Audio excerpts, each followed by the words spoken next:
Welcome to episode 2 of Faith, Football, and 4. I'm Daniel Stovall with Andrew Stovall. Man, we're glad that you joined us here on our podcast today. And not just a whole lot of golf to talk about, but certainly a lot with this week being a big week for our country to pray about. And so we kind of wanted to start the show today just by reminding you to remember our country with the presidential election and all of, last time that happened, all the fallout and everything else that went kind of nutso crazy. And I've just been praying all day that doesn't happen again. Yeah, it's been pretty heavy on my heart too. And, excuse me, with, everything that I've been reading, I'm in 2 Kings, and I think you are as well, ironically, with just the change in governments that they have seemingly overnight, with the one king that only reigned for like a month. It's pretty crazy to see kind of the similarities that our country is in with the way that they were too. Today I was reading about Hezekiah, and he's the first, I wrote in my notes, the best king since Solomon. Yeah. And maybe better than Solomon to some degree. Possibly. Yeah, there's a little debate there at the end of his life, kind of like there was with Solomon. But Hezekiah, I think, had good intentions, and I always loved Josiah at the very end as well. Mm-hmm. The 8-year-old king who as a teenager, brought the word of God back, and pretty vitally important that we bring the word of God back as well. And we certainly see many similarities in the nation of Israel and just the progression.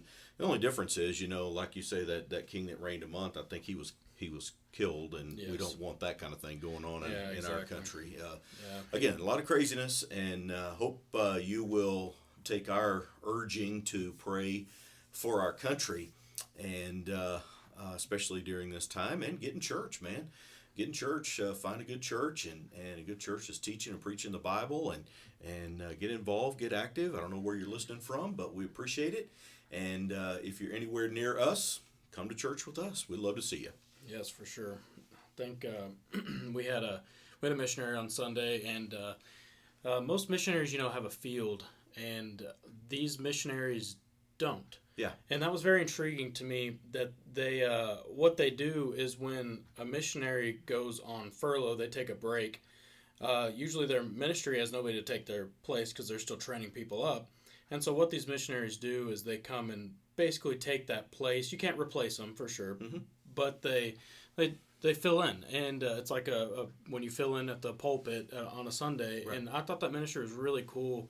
And the message that he brought really stuck. And also what I was reading today is, when you're trying to do the right thing, you're going to be met with opposition. Right. And I think for us as Christians, that's something we need to take note. And I've been talking with our friends. We're not supposed to be a part of this world. Right. We've always been outcasts as Christians from day one. And no matter what happens after today, either whatever side gets elected, we're still going to be outcasts. Right. And like you're talking about, we just can't let the world stick to us. That's seemingly the challenge that we face as Christians today, especially in the United States, where, man, let's just be honest, we're very spoiled to be able to go down to the gas station and fill up our cars with gas, to be able to go to the grocery store and get whatever we want for supper. Yeah. If we don't feel like eating supper at home, we can go out to eat. I mean, we're very spoiled, and so let's not let the world stick to us. Let's continue to be the salt and the light that we've been called to be by Jesus. So hey, it's this week trade deadline with the NFL. Still not a whole lot of golf news. Okay, so the 4 part of the podcast will that's going to kick in probably late this year, first of next year, and things like that. They're doing the Zozo and the Toto and the and it's all over. And I'm being honest, that's the names of the 2 tournaments over in Japan, and the OPGA, man, they'll come back in and finish off their season in Florida with a couple of events, and then they build up. Weird the way the LPGA does their finale event. If you make the top 30 to get to that tournament, mm-hmm. whoever wins that tournament wins the prize of like $2 million now or something like that. And then the Champions Tour, they finish up this week. I believe they're still in Phoenix with their last tournament. That's always a fun one to watch because Phoenix, this time of year is like playing golf in a dome. We don't get to do that much where we live because the wind blows pretty much every day. But anyway, we keep it low here, and we're keeping it. I tell you who wasn't keeping it low over the weekend.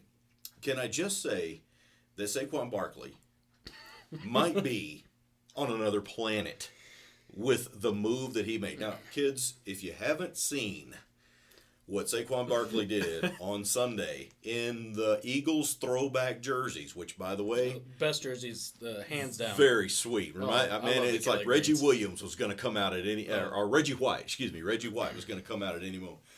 But man, I'm telling you, the guy. I was just thinking in my mind, I was going, what are the New York Giants thinking? I know.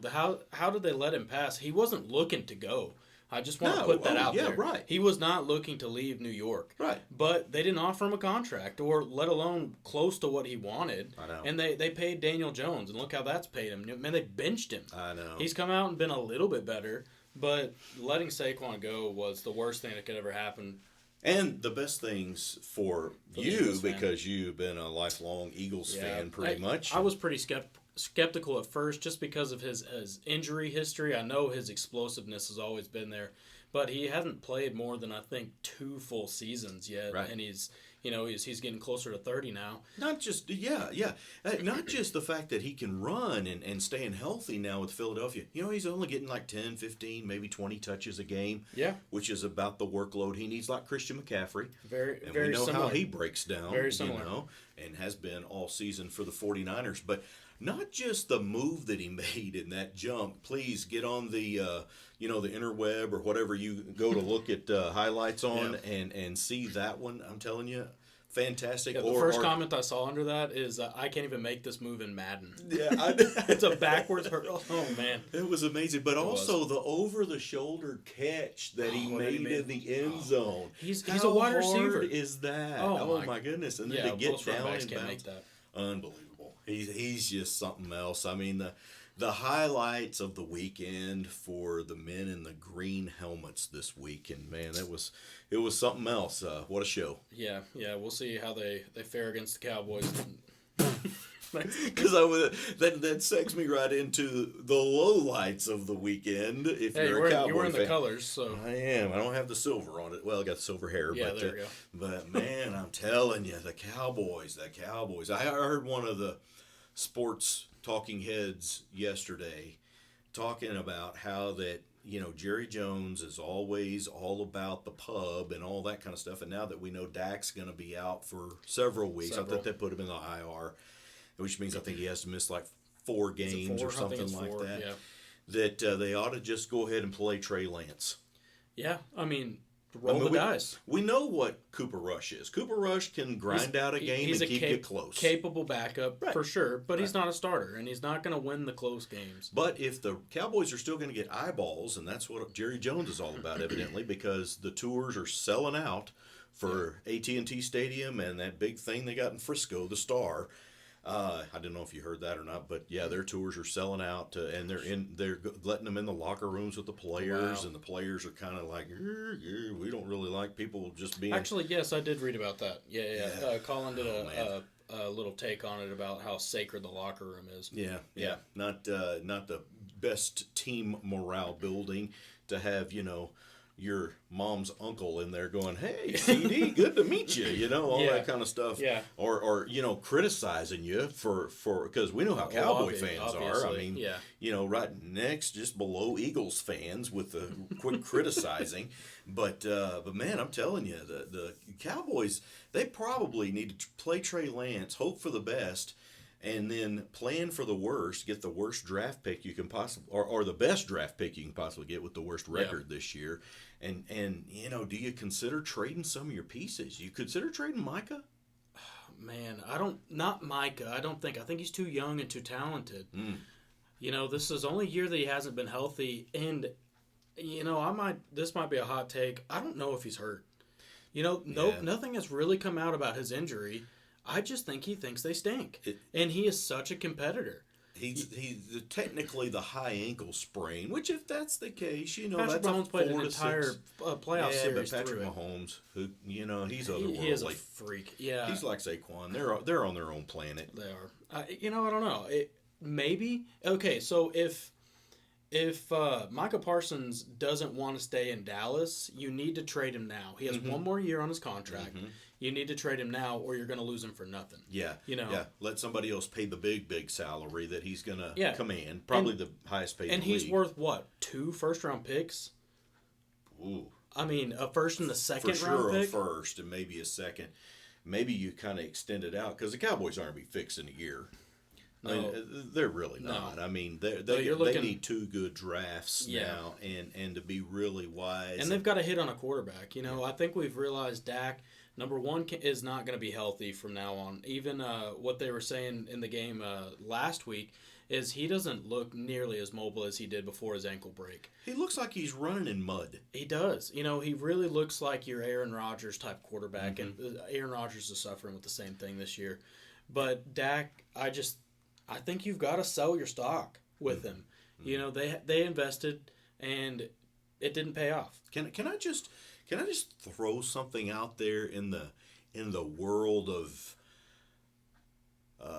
make believe, the world of podcasting, the world of, as a Cowboy fan, somehow back in the 70s we got Tony Dorsett. Who knew that was ever going to happen?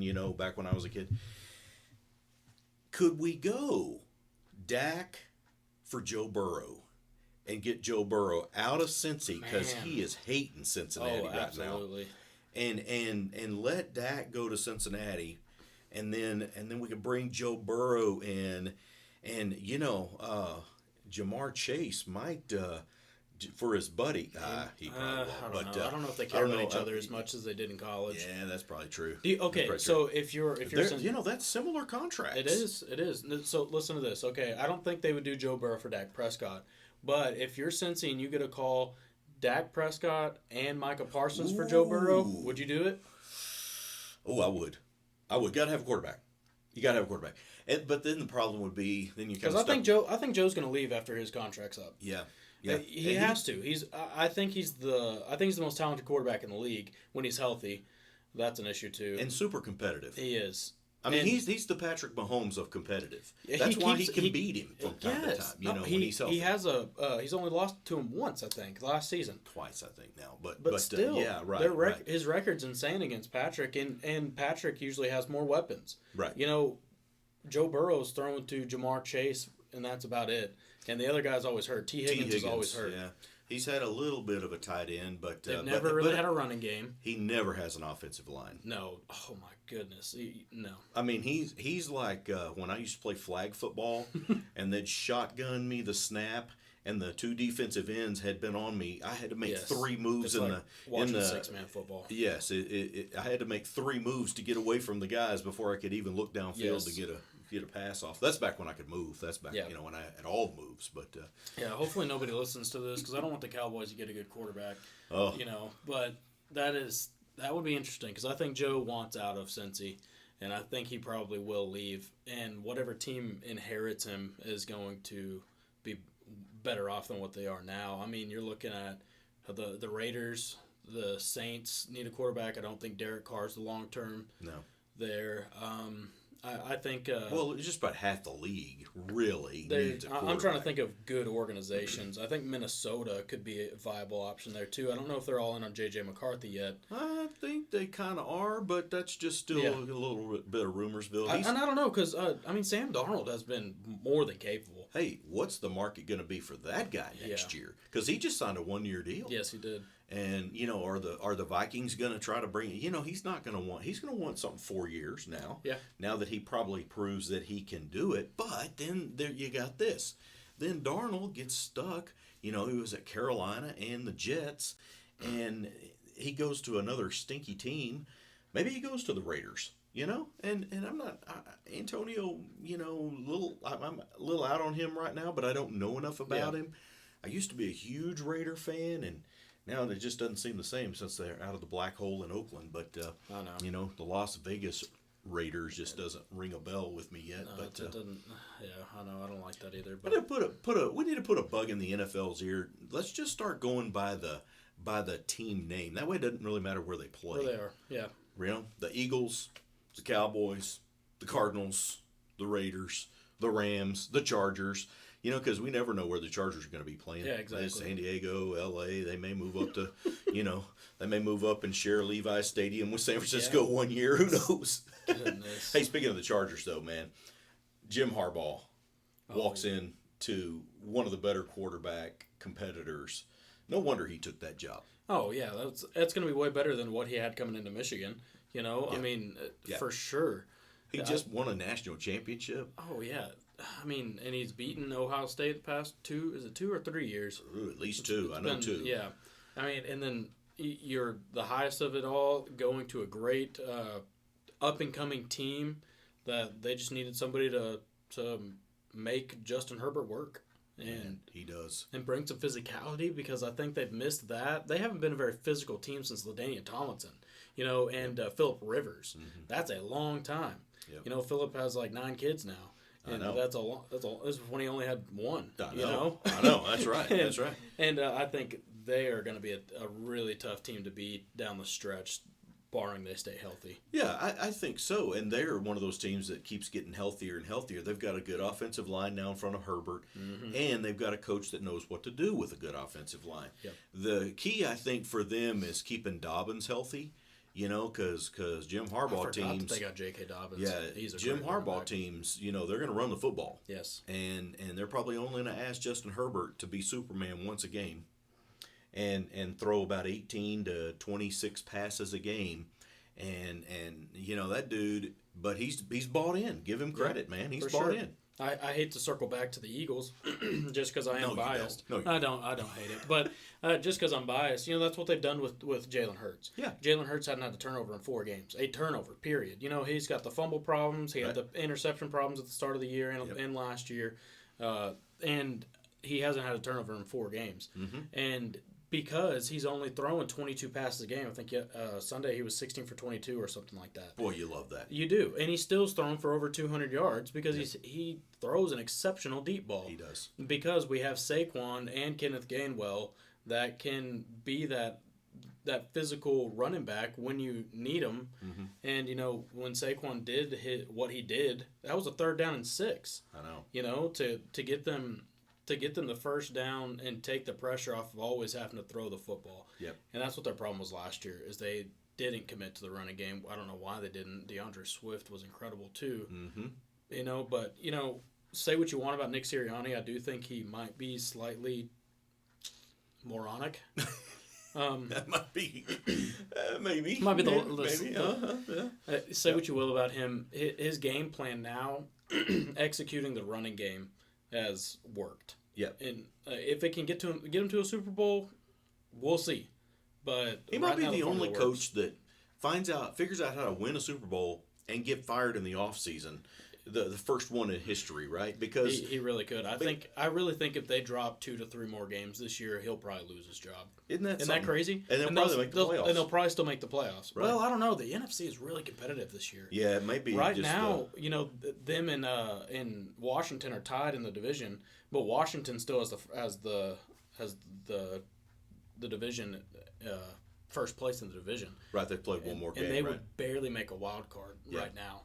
It's going to be interesting, but as well as I do, the NFL. I mean, it's November now. We've tipped the fine. The NFL doesn't really get going until about mid-November to Thanksgiving. Thanksgiving's kind of that week that after that you don't want to lose again, and that's where the cream of the crop always kind of rises to the top. And the teams with quarterbacks and coaches, and they're kind of finished fooling around. They know what kind of team they have, and they coach them up, and that's why Andy Reid is always which scares right me there. Why they're already undefeated, because usually at this point they're about they've played 8 games now. Yeah, usually they're about 5-3, 4-4, right, and then they don't.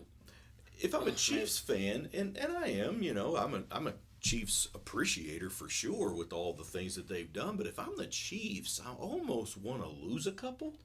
I mean, I know that sounds weird, and you don't ever want to lose a game, but you don't want to have pulled out all of your close wins before December, Yeah. and then start losing close games, because they have certainly weathered many storms already. Yeah, and I hate to say they've kind of lucked out a few times too. Say what you want about the refs being on their sides. They've had some calls go their way and calls not go their way that really did play a factor in winning their games.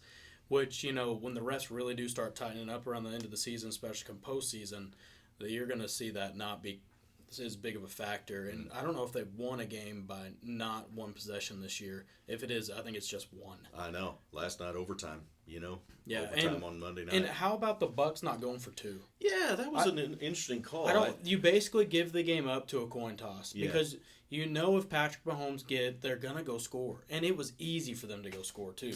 I mean, the Bucks were on their heels; they had to fight to get back into that game. I think their defense has really taken a step back. I say go for two. Yeah, is Patrick Mahomes Superman? Is he really super? I mean, that little tweak of his knee down on the goal line last night, and then him just kind of basically walking it off. Yeah.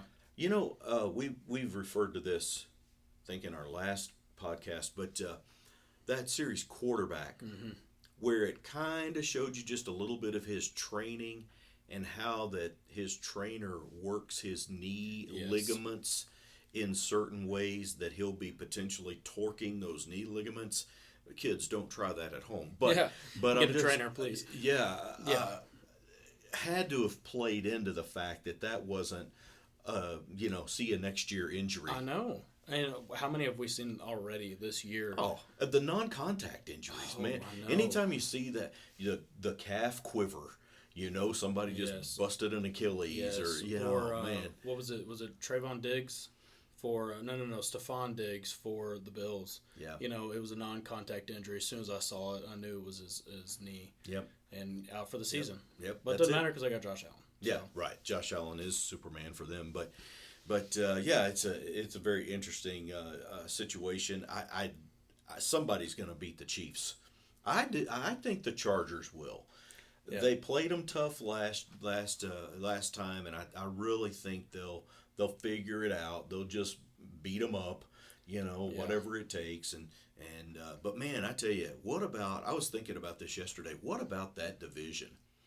If the Chargers do figure it out and keep getting better, the Chiefs aren't going anywhere as long as Andy Reid's around. And, if you were the Raiders, man, the Raiders got to do something. And then who's the fourth team in that division? I can't remember. I knew you were going to ask me too. Yeah. I was trying to give you time to think about it. I know it, but I can't. The Broncos. Yes. And you've got three amazing coaches in that division with Sean Payton at the Broncos, and they'll get it figured out too. And they kind of are. Did they lose? No. Did they lose Sunday? They did. Yeah, so they're 5-4. Right. Right? Yeah, they played 9 games already? Yeah. Well, maybe they're 4. Because I thought they were 5-3 going into that game. Maybe they are.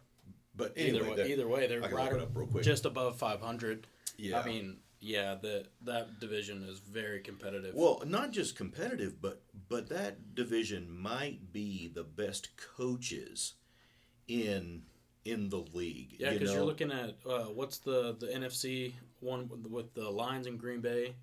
They're in the same division, right? The Lions, Green Bay, and the Vikings. And they'll be duking it out, at the end. That's probably 3 playoff teams right there. The Lions look incredible. I think I might change my pick from last podcast to the best team in the league. I think it is the Lions. Only because their roster is better than the Chiefs. Still, the verdict is out on Dan Campbell's game time decisions. He's getting better. He is. The other day, he called a very mature game against the Packers. He didn't do anything dumb. It was in the rain. It was kind of cold. Yeah. And boring. Goff had a really solid game. I think he only threw 20 times or something like that. But they've got thunder and lightning with their backfield. I mean, they are amazing. But yeah, I think that it is definitely, for me, the Lions are the best team I've seen, and then the Chiefs. But boy, if they duked it out in the Super Bowl, and I'm just hoping they both stay healthy. Yeah. And I think the Lions just added an edge rusher. I just was kind of glancing from the Browns. Yes. They got a trade from ex-Pro Bowl defensive Smith, end. I think is his last name. Yeah. Yeah, I just about read the that. So Browns? that's really kind of all they needed was a good edge rusher to Yeah, with since Hutch out. Hutch left. But man, Yeah, I think if they meet in the Super Bowl, it's going to be two trains hitting each other. That would be crazy. Yeah. If they can survive the gauntlets they have to get through the playoffs, it's really going to depend on seeding. If they both get the first seed, it's going to be a lot easier for them. Yeah. But then you got that bye week, and that always I know. That's kind of like baseball. I don't know if I now. want the bye week or not. I know. Just like the Rangers last year going on the World Series, I don't They think got on a roll. I don't think if they'd have gotten that first round bye, if they'd have had such a consistency built up. Yeah. I'm not sure about that. It is, 1 week that you get to rest your body after 17, 18 weeks of That's true. The grind. So I'm sure those NFL guys are like, yeah, we'll take the bye week. Yeah, for sure. But hadn't got a chance to talk much about college, so we'll do that next time on the Faith, Football, and Four podcast. I'm Daniel Stovall with Andrew Stovall. Thank you so much for joining us, and hope you have a great rest of your week.